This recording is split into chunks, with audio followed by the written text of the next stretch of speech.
Bahkan Amerika yang bisa dibilang jadi biang keroknya, itu mereka juga tuh langsung ngerasain dampaknya loh. BYD hopes to reach that goal by building a car factory that employs 6,000 local workers in Mexico. Dan akhirnya dari yang tadinya dilihat sebagai rival, mereka tuh jadi ngelihat kalau Meksiko tuh punya. Kita bahas Cina-Cinaan lagi. Kali ini gue mau bahas salah satu, apa ya? Ya kayak semacam babak baru lah dari perang dagang antara Cina sama Amerika. Ya gue yakin lu pernah denger lah soal perang dagang antara dua negara dengan ekonomi terkuat di dunia. Amerika sama Cina. Dan gimana perang dagang ini akhirnya berpengaruh ke banyak sektor. Nah yang terbaru nih, Cina tuh mulai nargetin negara tetangganya Amerika loh. Mereka mulai nargetin Meksiko buat jadi lokasi investasi barunya Cina. Ini gila kan, strategi perangnya nggak main-main loh. Frontal loh ini loh, langsung menyerang ke kandang lawan ini jatuhnya. Dan jelas Amrik jadi bete nih gara-gara ini. Tapi kenapa ya Cina kok sampai nargetin Meksiko buat jadi lokasi investasinya? Bahkan Meksiko tuh sampai dijulukin sebagai New China. Dan apa nih dampaknya kira-kira ke perang dagang antara Amerika sama Cina ini? Ya udah kalau gitu, ayo langsung aja kita bahas kenapa Cina jor-joran investasi di Meksiko di Learning by Googling. Oke, sebelum kita bahas soal investasi Cina di Meksiko yang bikin Amerika jadi uring-uringan, sebelum itu kita harus tahu dulu nih soal ketegangan antara Cina sama Amerika. Atau biasa kita kenal dengan istilah perang dagang. Iya, jadi perang dagang Amerika-Cina tuh merujuk ke memanasnya hubungan kerjasama ekonomi dan perdagangan antara dua negara ini. Antara Amerika sama Cina. Dan perang dagang Amerika-Cina ini tuh dimulainya di tahun 2019. Waktu Presiden Amerika waktu itu, Donald Trump, dia mutusin buat ngebikin kebijakan perdagangan khusus buat Cina. Kebijakan khusus gimana? Jadi pemerintahan Trump waktu itu, mereka tuh netapin tarif dan berbagai persyaratan tambahan buat produk-produk Cina yang mau masuk ke Amerika. Ya intinya Trump tuh ngebikin pokoknya gimana caranya biar produk-produk Cina tuh jadi lebih susah buat masuk ke Amerika. Dan kenapa dia bikin kebijakan gini? Trump tuh beralasan soalnya hubungan dagang antara Amerika sama Cina tuh itu cuma merugikan pihaknya, cuma bikin rugi Amerika. Ya jadi Trump tuh nuding kalau Cina tuh selama ini tuh ngelakuin perdagangan yang gak adil. Terus Trump juga nuding kalau defisit perdagangan Amerika itu tuh penyebabnya ya Cina. Ini buat yang mungkin belum tahu, defisit itu adalah kondisi di mana nilai impor lebih banyak dari nilai ekspor.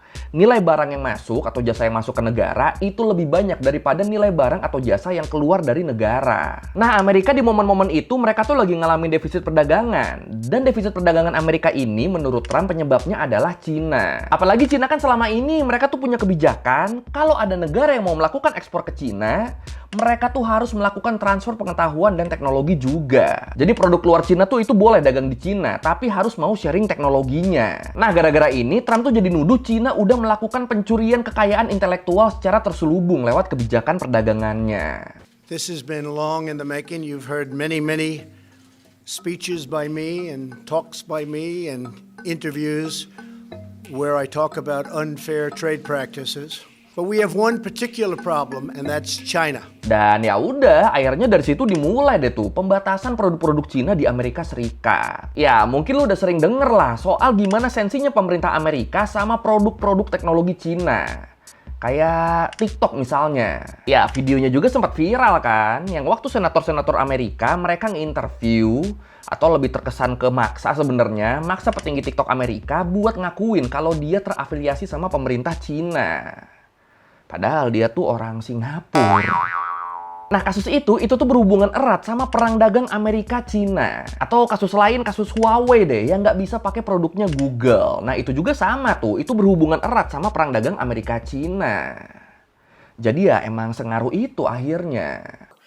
Of what nation are you a citizen? Singapore. Are you a citizen of any other nation? No, Senator. Have you ever applied for Chinese citizenship? Senator, I served my nation I'm in asking- Singapore. No, I did not. Do you have a Singaporean passport? Yes, and I served my military for two and a half years in Do you Singapore. have any other passports from any other nations? No, Senator. Have you ever been a member of the Chinese Communist Party? Senator, I'm Singaporean. No. Have you ever been associated or affiliated with the Chinese Communist Party? No, Senator. Again, I'm Okay. Singaporean. Nah, waktu perang dagang mulai memanas, sebenarnya kedua negara ini tuh ngerasain dampaknya secara langsung loh. Bahkan Amerika yang bisa dibilang jadi biang keroknya, pihak yang mendeklarasikan perang dagang pertama kali, itu mereka juga tuh langsung ngerasain dampaknya loh. Emang dampak langsungnya apa? Nih, sebelum perang dagang kan banyak perusahaan Amerika yang ngebikin pabrik mereka di Cina kan, dengan alasan biaya produksi di Cina tuh jauh lebih murah. Nah, waktu perang dagang mulai berlangsung, pabrik-pabrik ini tuh mereka tuh jadi kena imbasnya. Mereka terpaksa harus cabut dari Cina, dan mau nggak mau mereka jadi harus nyari tempat lain buat dijadiin lokasi pabrik yang baru. Kenapa nggak bikin pabrik di Amerika aja? Nah, ini seinget gue tuh pernah bahas ini. Bahas soal kenapa perusahaan Amerika kayak Apple mereka tuh nggak bikin pabrik di Amerika aja. Tapi gue lupa di video yang mana gue bahas itu. Gagal marketing dah. Ya, tapi jawabannya simpelnya mereka nggak bikin pabrik di Amerika soalnya harga tenaga kerja di Amerika tuh itu terlalu mahal. Jauh lebih mahal dibandingin sama negara-negara lain, termasuk sama Cina. Kalau menurut Reshoring Institute disebut, gaji rata-rata pekerja produksi dan operator mesin di Amerika itu tuh lebih mahal 2 kali lipat dari gaji rata-rata pekerja di sektor yang sama di Cina. Makanya gara-gara ini bikin pabrik di Amerika, di negara mereka sendiri, itu tuh nggak pernah jadi opsi. The U.S. federal minimum wage is $7.25. And while China has no set national minimum wage, in the city of Zhengzhou, where Foxconn's largest iPhone plant is located, the hourly minimum wage is 19.6 yuan, or less than $3. Dan karena mereka harus nyari tempat baru buat dijadiin pabrik, ini kan artinya kan mereka jadi butuh biaya lagi nih buat ngebangun pabrik baru di tempat yang baru nanti. Intinya pasti keluar duit lagi mereka. Belum lagi nanti abis pabriknya jadi kan mereka harus ngerekrut karyawan baru, ngasih pelatihan lagi, ya pokoknya keluar duit lagi lah. Ya intinya buat ngulang semua proses itu dari awal, itu tuh ngebikin perusahaan-perusahaan Amrik jadi nanggung beban biaya yang tinggi. Dan ngelihat adanya masalah kayak gini, salah satu opsi terbaik yang dimiliki Amerika Serikat adalah tetangganya sendiri, Meksiko. Logikanya paling gampang bikin pabrik di sana, udah. Mana deket banget kan jaraknya kan, bener-bener sebelah-sebelahan kan. Apalagi kalau menurut Alberto Ramos, kepala penelitian ekonomi Amerika Latin di Goldman Sachs, dia bilang, Meksiko sama Cina, mereka tuh sebenarnya udah bersaing dari lama buat ngedapetin pasar manufaktur Amerika. Dan dengan memburuknya hubungan Cina sama Amerika, jelas ini jadi kesempatan besar buat Meksiko ngambil alih peluang dong. Dan bener aja, di tahun 2023, Meksiko tuh berhasil nempatin posisi pertama sebagai eksportir terbesar ke Amerika. Posisi yang selama ini sebelum perang dagang itu dipegangnya pasti sama Cina. Dan bisa dipastikan produk ekspor terbanyak dari Meksiko ke Amerika tuh adalah dari sektor manufaktur. Jadi makanan minuman, farmasi, outfit, elektronik, ya macem-macem lah. Oh iya, kesuksesan Meksiko jadi negara pengekspor terbesar ke Amerika Serikat itu juga tuh nggak lepas dari adanya perjanjian baru antara 3 negara besar di Amerika Utara. Antara Kanada, Amerika Serikat, sama Meksiko. Perjanjian yang namanya USMCA, United States Mexico Canada Agreement. Perjanjian seputar perdagangan bebas di kawasan Amerika Utara yang baru aja disepakatin bersama di tahun 2020 kemarin. Ya, simpelnya banget, ini tuh kesepakatan level regional yang ngatur soal skema perdagangan bebas di negara-negara Amerika Utara. Dan berkat perjanjian ini, barang-barang dari Meksiko tuh jadi lebih gampang buat masuk ke Amerika. Dan akhirnya ini jadi salah satu faktor yang ngebikin Meksiko sukses jadi eksportir terbesar di Amerika. Ini sampai sini masih terkesan mesra nih ya, Amerika sama Meksiko ya. Kita tunggu aja nih kapan Cinanya masuk nih. The US-China trade war hasn't really been a win for either country so far, especially not in the manufacturing sector. But there has been one big winner, Mexico. Nah, beda sama Meksiko, setelah perang dagang Cina-Amerika dimulai, Cina tuh jadi ngalamin penurunan drastis di pasar Amerika. Bahkan kayak yang gue bilang tadi, posisi mereka sebagai eksportir terbesar ke Amerika itu jadi tergantikan sama Meksiko. Dan karena keadaannya jadi gini, jadi cenderung merugikan buat mereka, Cina langsung muter otak tuh di sini. Mereka mikir, dan endingnya mereka malah nemu solusi yang belum pernah kepikiran sebelumnya. Mereka malah jadi kayak nemu strategi baru di perang dagang ini. Jadi kayak yang tadi kita bahas, Meksiko sama Cina tuh kan mereka tuh sebenarnya kan bisa dibilang berkompetisi ya. Bersaing buat ngedapetin pasar Amerika.